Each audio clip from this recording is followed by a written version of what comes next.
Bismillahirrahmanirrahim. Assalamualaikum warahmatullahi wabarakatuh. Baik sahabat,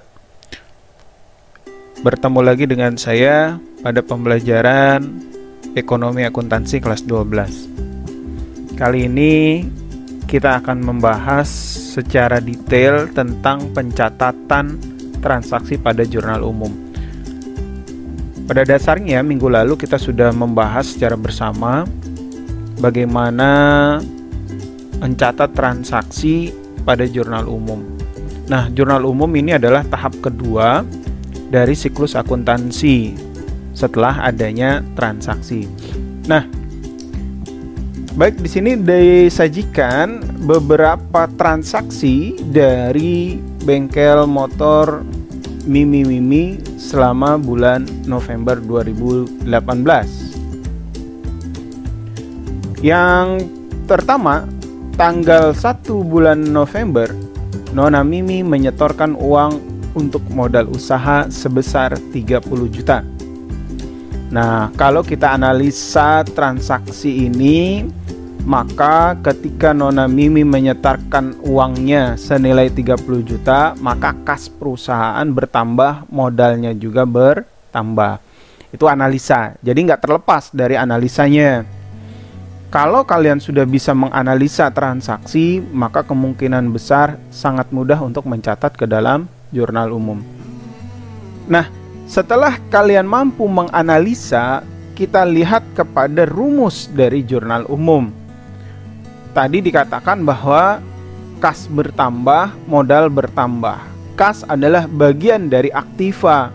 Aktiva kalau bertambah, posisinya di debit. Modal kalau bertambah, posisinya di kredit. Jadi akan selalu debit dan kredit. Lalu bagaimana cara mencatatnya? Pertama kita tuliskan tanggalnya dulu, tanggal 1 bulan 11. Kemudian akun yang pertama adalah akun kas. Kenapa kas duluan? Karena peraturannya yang dicatat pada jurnal umum adalah yang posisinya di debit terlebih dahulu. Berapa? Nilainya adalah 30 juta. Kemudian di bawahnya adalah modal. Di mana modal posisinya? Di kredit sesuai dengan rumusnya. Maka kita tuliskan modal 30 juta. Jadi akan selalu sama, akan selalu seimbang antara posisi debit dan kredit. Oke, kita lanjut pada soal yang kedua. Dibayar sewa gedung senilai 1 juta untuk 1 bulan. Minggu lalu kita sudah membahas untuk pembayaran sewa gedung ini bisa dicatat dua. Yang pertama dia dicatat sebagai harta, yang kedua dicatat sebagai beban. Kapan dia dicatat sebagai harta? Tatkala dibayarkan sewa gedung untuk periode panjang, biasanya 1 tahun, 2 tahun. Kalau hanya 1 bulan, maka akan dicatat sebagai beban, gitu ya. Maka untuk tanggal 2 fix, transaksi tanggal 2 dicatat sebagai beban. Bagaimana cara mencatatnya? Maka ketika kita analisa transaksi tanggal 2 adanya pembayaran sewa gedung, maka mengakibatkan kas berkurang, bebannya bertambah. Karena yang tadinya tidak ada beban sewa, sekarang muncul beban sewa. Kas berkurang, bebannya bertambah. Kita lihat rumusnya. Kas adalah aktiva, berkurang, posisinya di kredit. Lalu beban bertambah, posisinya di debit. Maka pencatatannya adalah beban terlebih dahulu, beban sewa, kemudian di bawahnya adalah kas. Senilai, kita lihat senilai 1 juta. Ya, nilainya adalah 1 juta. Kemudian di kredit juga 1 juta. Tanggalnya adalah tanggal 2 bulan 11. Oke. Nah, ini adalah pencatatan transaksi tanggal 2. Sekarang kita lihat di tanggal 3. Tanggal 5 dibeli meja, kursi, komputer, dan almari untuk kantor senilai 5 juta secara tunai. Meja, kursi, komputer, dan lemari adalah dikategorikan bahan tidak habis dipakai. Bahan tidak habis dipakai maka dikategorikan sebagai peralatan, dan peralatan adalah bagian dari aktiva, tepatnya adalah harta tetap. Nah, ketika membeli peralatan maka dapat dipastikan kasnya berkurang, peralatannya bertambah. Jadi analisanya adalah kasnya berkurang, peralatannya bertambah. Kita lihat rumusnya. Kas berkurang, berarti kas itu adalah aktiva. Aktiva berkurang di kredit. Peralatan juga aktiva bertambah.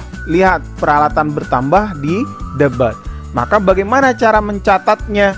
Cara mencatatnya adalah peralatan terlebih dahulu, ya, sebesar 5 juta.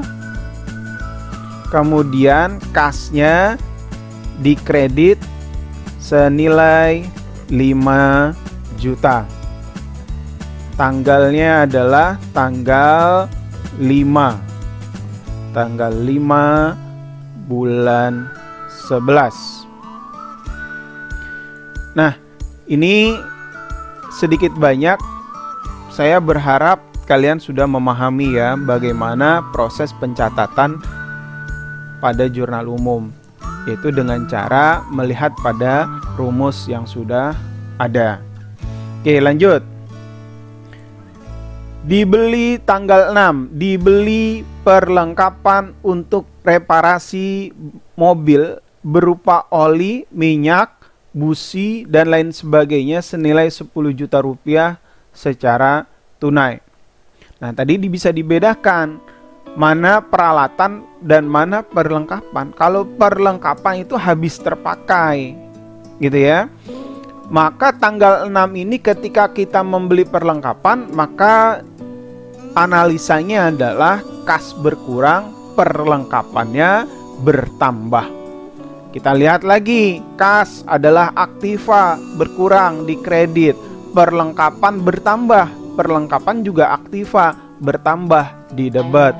Maka tanggal 6 ini pencatatannya adalah yang didahulukan adalah perlengkapan. Kenapa perlengkapan terlebih dahulu? Karena perlengkapan posisinya di debit senilai 10.500.000 dan di posisi kredit adalah kas senilai 10.500.000. Nah, ini adalah pencatatan transaksi untuk tanggal 6. Berikutnya tanggal 8. Diterima pendapatan servis dan reparasi motor senilai 2.700.000. Diterima pendapatan. Berarti kita sudah bekerja kemudian dapat uang, itulah namanya pendapatan. Maka ketika kita menerima pendapatan secara otomatis kas kita bertambah. Dari mana kasnya bertambah? Dari pendapatan yang kita dapatkan. Maka rumusnya adalah kasnya bertambah adalah aktiva, bertambah di debit, pendapatannya juga bertambah. Lihat, pendapatan bertambah posisinya di kredit. Nah, gitu ya. Maka akan selalu debit dan kredit. Oke, berikutnya adalah kita catat tanggal 8. Yang pertama adalah kas senilai 2.700.000. Begitu pula yang dikredit adalah pendapatan jasa. Karena pendapatan bertambah di kredit, kita catat di kredit senilai 2.700.000. Nah, sahabat, inilah bagian dari pencatatan pada jurnal umum. Ya, bisa dipahami ya. Mudah-mudahan kalian bisa memahaminya dengan baik. Oke, berikutnya adalah tanggal 11, dibayar beban listrik. Dibayar beban listrik, dibayar upah karyawan. Berarti itu adalah bagian dari beban. Kalau transaksi tanggal 11 dibayar beban listrik, maka analisanya adalah karena kita bayar listrik, maka secara otomatis kas kita berkurang. Yang tadinya belum ada beban, sekarang ada jadi beban, maka bebannya bertambah.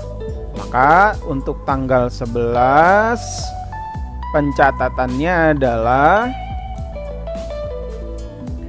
bebannya bertambah. Kita lihat rumusnya, beban bertambah adalah posisinya di debit. Kita catat di sini beban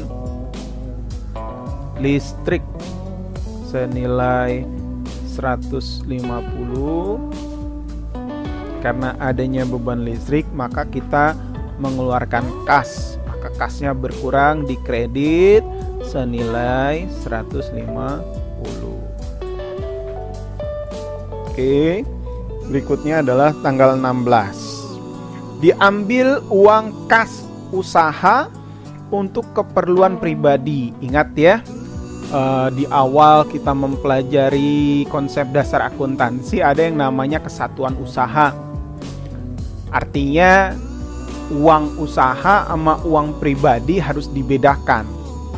Maka ketika si Nona Mimi mengambil uang dari kas perusahaan, maka harus dicatat, gitu ya. Karena memang ada perbedaan mana uang pribadi dengan uang usaha. Bagaimana cara mencatatnya? Ketika Nona Mimi mengambil uang kas untuk keperluan pribadi, maka kas perusahaan berkurang senilai 200.000. Untuk apa? Untuk keperluan pribadi. Namanya adalah prive, gitu ya. Maka kita lihat analisanya, kasnya berkurang, aktiva berkurang di kredit. Di sini tidak ada prive, itu kalau bertambah posisinya di debit, ya. Maka prive dengan kas, tanggalnya adalah tanggal 16 senilai 200.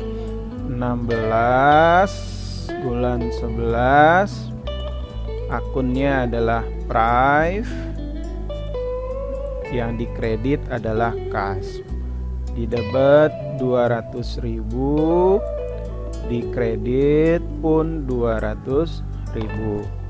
Nah, ini kalau kita jumlahkan ya, kita jumlahkan antara posisi debit dan kredit mempunyai jumlah yang sama ya, balance ya. Maka debit dan kredit harus sama jumlahnya.